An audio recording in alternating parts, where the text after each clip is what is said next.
Meat processing plants across the Midwest begin to ramp up production as producers deal with a backlog of livestock. A May deep freeze has had a chilling effect on some crops, and Michigan Ag Commodities' Chris Betts has your market update. I'm Janelle Brose, and this is Farm News 5. Farm News 5 is brought to you by Ford. Pork and beef processing plants across the United States are coming back online. But even with processing plants opening back up for the foreseeable future, they will not be running at full capacity.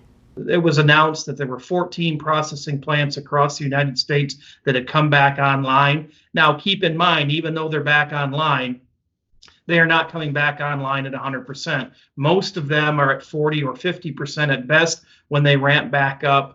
And there are some questioning whether or not we will ever get back to 100% capacity due to the new social distancing and safety measures that have been put in place in processing plants across this country. The good news is they're coming back online. The challenging news is we're still not back at 100%. I would say that the first and most important step forward for any system across the U.S. food and ag supply chain is testing. So without accurate data, it's almost impossible for us to even know what we're dealing with. We're actually submitting multiple grants to the USDA within the next week, where we're going to be looking at different touch points and areas of concern throughout the U.S. food supply chain.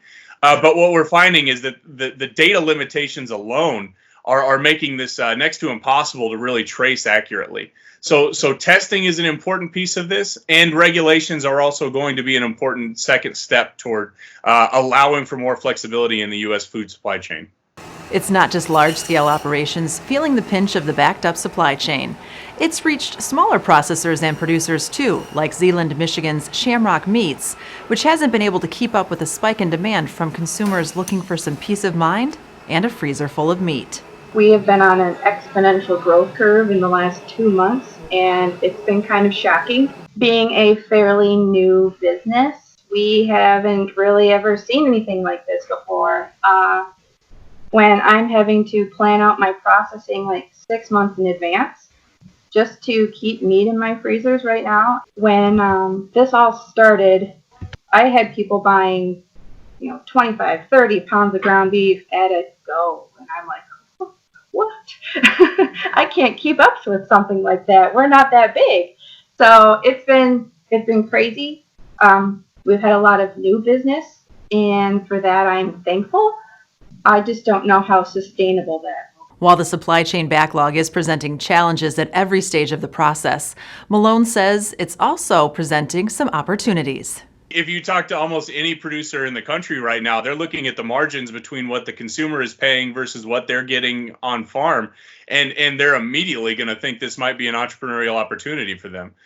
So of course, there's going to be a lot of people right now that are very interested in developing these types of small processing facilities. I think almost definitely we're going to see an increase in the number of small processors coming online in the next few years. But Malone says despite talk of shortages and disruptions throughout the supply chain, people are able to put food on the table thanks to the hard work of producers here in Michigan and across the country. We're 2 months in to the largest exogenous shock to the food system in our lifetimes and perhaps in the last 100 years, yet we can all eat 3 nutritious meals a day. That's incredible. If you want a car from a company that's been building them for 115 years, get a Ford. If you want a car with driver assist technology, get a Ford. You're gonna want a Ford. Freeze events across the state have left a number of Michigan-grown commodities feeling the burn. Damage to soybeans was limited to early planted beans that have already emerged. But even in those fields, MSU Extension educator Mike Staten says not all is lost. So even though the main growing point looks like it's toasted, the leaves that were starting to emerge looks like they're dead and blackened and brown. If the cotyledons are still healthy and the hypocotyl below those are healthy, I think there's reason for optimism. And what we're looking for is new growth from those 2 nodes on either side of the stem. For growers facing the question of whether or not to replant, Staten says new research out of the University of Wisconsin suggests growers think twice. There's a really good article, a really good extension publication written out of Wisconsin. It's called Think Twice Before Replanting Soybeans. And it's written by Sean Conley and based on data. And what Sean shows is that there's rarely a benefit to tearing up a stand and replanting the whole stand. If replanting is warranted, what he recommends is interplanting. And so taking a planter out and just supplementing the plants that are there. Using maybe a 30-inch row corn plant or something like that. So you're not doing too much damage to the plants that are already there. The thinking is those early planted beans have really good yield potential for each plant. So we just don't want to give that yield potential up and tear those up to start over. Meanwhile, it's too early to tell if and to what degree wheat fields were impacted, but Dennis Pennington, wheat systems specialist at Michigan State University Extension, recommends growers scout their fields now to assess damage. So in terms of assessing your field for freeze damage, the bottom line is you got to know how cold is it going to get, and then for how long is it cold, and then you need to stage your wheat and identify where the growing point is, where is that developing head, and how close is the soil surface to really know how much risk you have for potential damage. We identified this growth stage of wheat in this field. It's at peak 7, and that developing head is about 4 inches above the soil surface.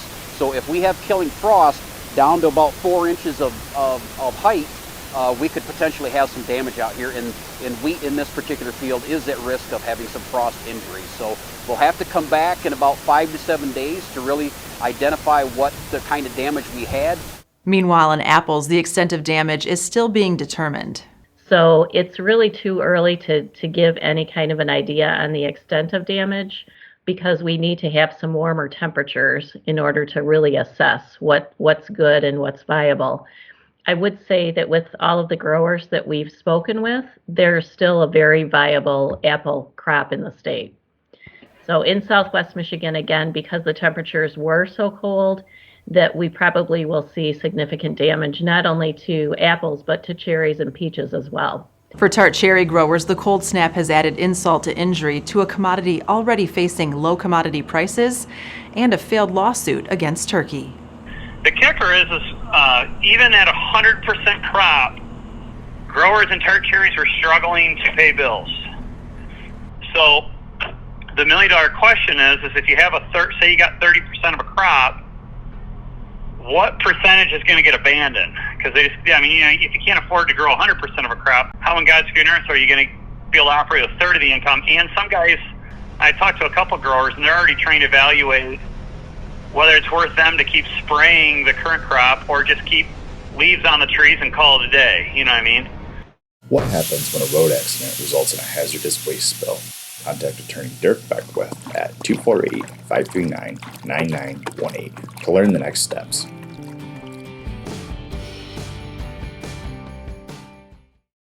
Residents in rural Allegan, Berry, and Van Buren counties will eventually have access to high-speed internet thanks to grants and loans totaling $22.5 million from the USDA. The funds will be used by 2 companies to expand broadband access to 39 farms, 35 businesses, and nearly 20,000 residents in unserved and underserved areas. The funding comes at a time when families have had to resort to homeschooling their children as school districts across the state move to distance learning because of the COVID-19 pandemic. This puts students in rural areas who don't have high-speed internet access to retrieve learning materials online or take part in video conferences with teachers at a significant disadvantage. And now from Michigan Ag Commodities with our weekly market report, here's Chris Betts. Thanks, Janelle. Corn and beans remain under pressure but are holding their lows this week. Questions of how fast economies can return to normal will provide pressure in the long run, and in the near term, good U.S. planting progress will not lend support. The latest USDA WASDE report was released earlier this week. The USDA projected a 3.3 billion bushel corn carryout for the next marketing year, which if realized would be the highest since the crop year ending in 1988. The USDA noted expectations for increased soybean exports to China that would help ending stocks decrease 175 million bushels from the estimate for this year's carryout. The U.S.-China trade relationship will be tested in the coming months leading up to the presidential election in November, as the administration is placing blame on China for the spread of the coronavirus. For more market information, go to michag.com. With Michigan Agricultural Commodities, I'm Chris Betts.